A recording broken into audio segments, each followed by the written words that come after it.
let's say F sharp.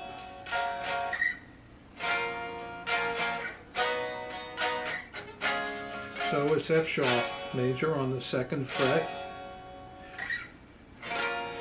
This would be A sharp minor on the what's it, 6th fret.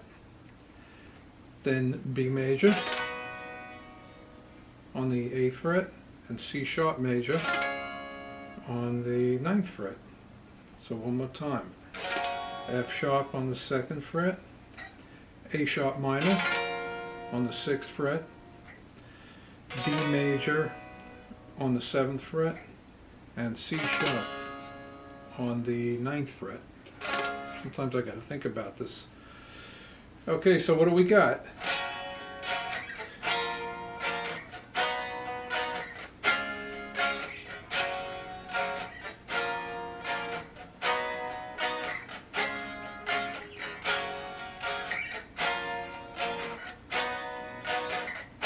And we can go